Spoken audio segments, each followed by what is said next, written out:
સમય નબળો હોય ત્યારે આપણી ભક્તિ આગળ આવીને ઊભી રહી છે, ત્યારે આપણા લીધેલા ભગવત નામ આપણું બળ બની જાય છે, ત્યારે આપણો વિશ્વાસ અને આપણી શ્રદ્ધા આપણી તાકાત બની અને એ સંજોગોમાંથી આપણને બહાર ઉગારી દેતી. જ્યાં આવું દ્રશ્ય જોયું, કોઈ સંસારીઓનો પુકાર ન કર્યો, પુકાર્યા હે કૃષ્ણ. કૃષ્ણના નામનો પુકાર કર્યો છે દ્રૌપદી. ભાગતા ભાગતા પાંડવોની સાથે પરમાત્મા આવ્યા છે. અહીંયા પ્રશ્ન મૂક્યો કે આવા દુઃખમાં ભગવાનને કેમ બોલાવ્યા? પ્રભુને તો સુખમાં યાદ કરાય. દ્રૌપદી વિચાર કરે કે હજી કદાચ એમની અંદર જીવ હોય અને ભગવાનનું નામ એમની પર પડી જાય તો એમનો ઉદ્ધાર થઈ જાય. ક્ષત્રિયોના બાળકો છે ને ક્ષત્રિયોનું બાળક યુદ્ધમાં લડતું લડતું મરે તો એને સ્વર્ગ મળે, પણ સૂતું સૂતું મરે તો એને નરક મળે. એટલે આ ક્ષત્રિયોના બાળકોની અધોગતિ ન થાય એટલે ભગવત નામનો પુકાર કરે. બીજો ભાવ એ બતાવ્યો કે પ્રભુ કૃપા કરશે તો જ આમનું કલ્યાણ થશે. આવા સમયમાં પ્રભુ જ એકમાત્ર આશ્રય છે. દોડતા દોડતા આવ્યા ને આ દ્રશ્ય જોઈને બધા કપકપી ગયા. અરે આ કોણ આવો દુષ્ટ છે, કોણ આવો પાપી છે જેને આ દુષ્કૃત્ય કર્યું?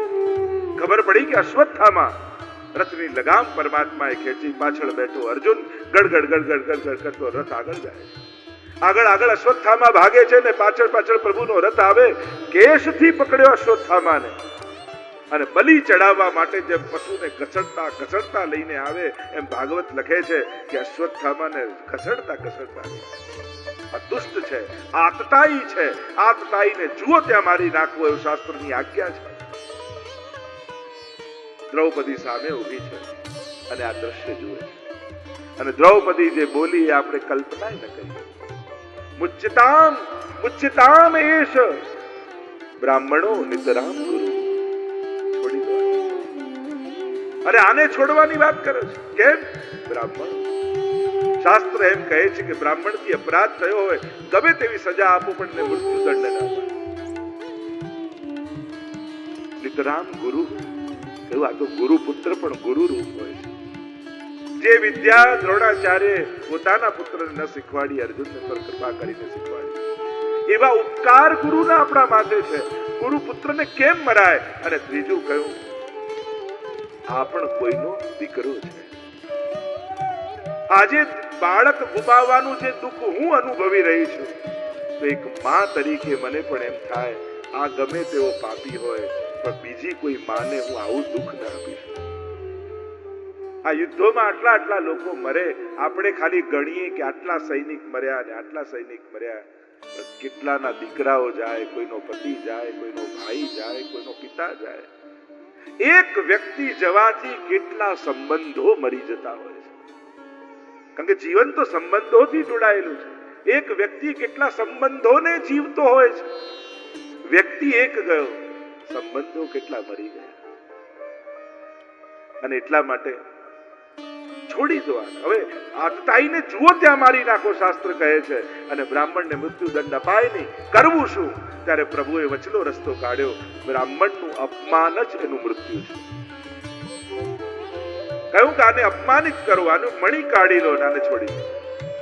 અને અપમાનિત કરી છોડી દીધો અશ્વત્થામા. છોડ્યો.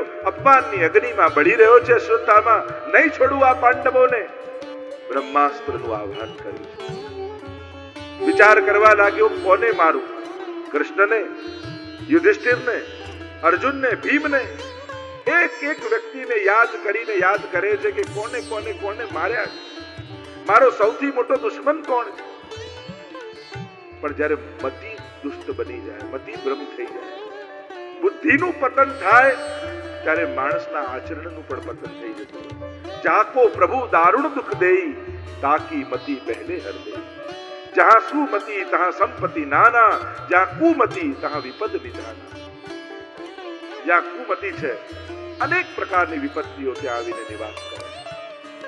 વિચાર કરતા કરતા થયું જે અભિમન્યુને અમે ચક્રવ્યૂહમાં ફસાવીને મારી નાખ્યો હતો એનું બીજ હજી એની પત્ની ઉત્તરાના ગર્ભમાં જીવી રહ્યું છે. અને જો ઉત્તરાના ગર્ભને મારી નાખું તો આખું પાંડવ કુળ નિર્વંશ થઈ જાય. અને આમ વિચાર કરી બ્રહ્માસ્ત્ર લઈને છોડ્યું ઉત્તરાના ગર્ભ તરફ. કરોડો સૂર્યો બાળવા આવતા હોય, ગભરાવા લાગી ઉત્તરા, આજે નહીં બચે મારું ગર્ભ. અને ચિંતા બાળકની નથી, ચિંતા પાંડવના વંશની. આ તો ભક્તનો વંશ છે અને એકમાત્ર દીવો આ ઉત્તરાના ગર્ભમાં રહેલું બાળક. ગભરાવા લાગી ઉત્તરા, પણ દ્રૌપદીના સંસ્કાર છે, રોહિણીજીનો અંશ છે, મહાપ્રભુજી કહે છે રોહિણાંશ. અને એટલા માટે એ સમજ આપી છે કે જે તારે એને જ પુકારે, જે તારનારો છે એને જ પુકારાય, જે ડૂબાડનારા હોય એના હાથ ન પકડાય. જેને તરતા જ ના આવડતું હોય ને તમે ડૂબતા હો ને બચાવવા કૂદે, તે તમને લઈને ડૂબે. જે તારી શકે એને પુકારાય, એને પકડાય. અને પુકાર કર્યો પાહી પાહી મહાયોગિન દેવ દેવ જગતપતે નાન્યમ ત્વદ અભયમ પશ્યે યત્ર મૃત્યુ પરસ્પર. પાહી પાહી, રક્ષા કરો પ્રભુ, રક્ષા કરો. અને પ્રભુ અંગુષ્ઠ માત્રનું રૂપ ધારણ કરી ઉત્તરાના ગર્ભમાં પ્રવેશ કરે, એની રક્ષા કરે છે સુદર્શન દ્વારા. અને ગર્ભમાં રહેલું બાળક ચારે બાજુ એ પરમાત્માને જુએ છે.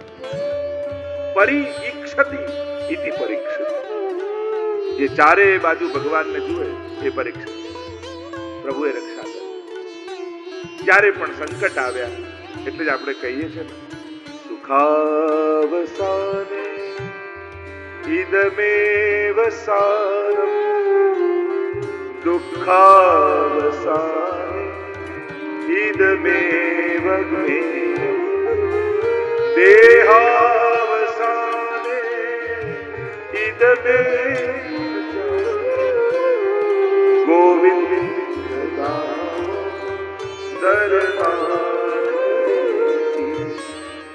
દુઃખના અંતમાં સુખાવસાને ઇદમેવ દુઃખાવસાને ઇદમેવ જ્ઞેયમ. આ શ્લોક છે ને એની કથા પ્રથમ સ્કંદમાં. સુખ કોના જીવનમાં આવ્યું તો કે કુંતાજી. જ્યારે રાજપાટને મળ્યું અને કુંતાજીના સુખના દિવસો હતા અને પ્રભુ છોડીને જવા લાગ્યા, કુંતાજી ચરણોમાં પડી ગયા. આગળ એની સ્તુતિ જોઈશું. જે સુખમાં ભગવાન ન હોય સુખ અમારા શું કામ?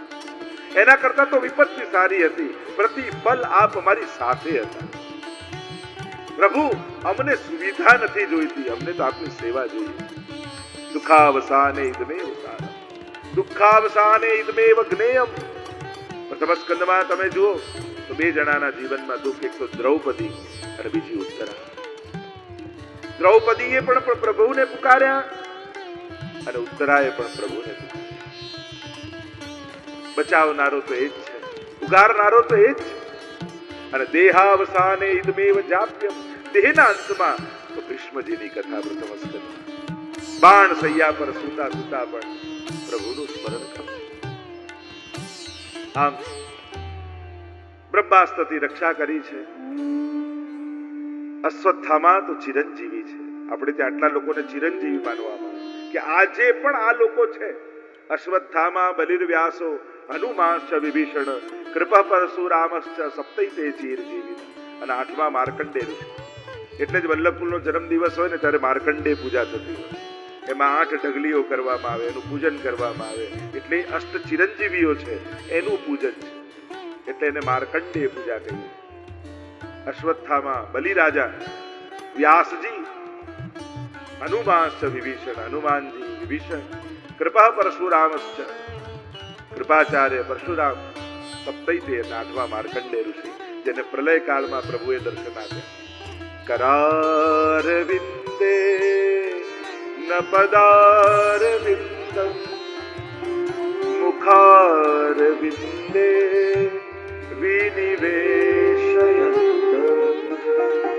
વટસ્ય પત્રસ્ય પુટે શયાનમ બાલમ મુકુંદમ મનસા સ્મરામિ. પ્રલય કાળમાં પણ જ્યારે ચારે બાજુ જલ છે ત્યારે વડના પત્તા ઉપર આ બાલકૃષ્ણલાલ પોતાના ચરણના અંગુષ્ઠને મુખમાં પધરાવી કિલક કિલક કિલકારીઓ કરી રહ્યા. એવા દર્શન માર્કંડેય ઋષિ ચિરંજીવી. અહીંયા પ્રભુએ કૃપા કરી પાંડવોનો વિજય થયો. રાજ્ય શાસન મળ્યું પાંડવોને. ધર્મને અનુકૂળ થઈ શાસન કરે. અમુક પદ ઉપર અમુક લોકો બેસે એક સાથે. કારણ કે જ્યારે નબળા વિચાર વાળા, નાના મન વાળા જો મોટા પદ પર બેસી જાય ને તો આખા સમાજને નુકસાન થાય. અને એટલા માટે યોગ્ય સ્થાન યોગ્ય વ્યક્તિ માટે હોવું. ઘણીવાર આ મોટિવેશન કરી અને જેને સમજ જ નથી એને બહુ મોટિવેટ કરી નાખો અને ખોટી જગ્યાઓમાં બેસી જાય તો બહુ તકલીફ થાય. ગેરસમજ અણસમજ વાળો વ્યક્તિ બહુ ઉત્સાહિત થઈ જાય ને તોય સમાજને નુકસાન થાય. અને સારી સમજ વાળો વ્યક્તિ નિરુત્સાહી થઈ અને પ્રવૃત્તિ વગરનો થઈ જાય તોય સમાજને નુકસાન. અને એટલા માટે યોગ્ય વ્યક્તિઓ યોગ્ય સ્થાન પર હોય એ સમાજ માટે બહુ જરૂરી છે. એ ગમે તે સંસ્થાઓ હોય, જ્ઞાતિઓ હોય, સમાજ હોય, ગમે કોઈ ટ્રસ્ટો હોય, પ્રવૃત્તિઓ હોય, પણ યોગ્ય વ્યક્તિઓને યોગ્ય સ્થાન મળવું જોઈએ. નહીં તો સમાજ નુકસાન, આખો નુકસાન સમાજને થાય. નાનો મનવાળો વ્યક્તિ મોટું વિચારી ન શકે તો કલ્યાણ કેમ કરી શકે?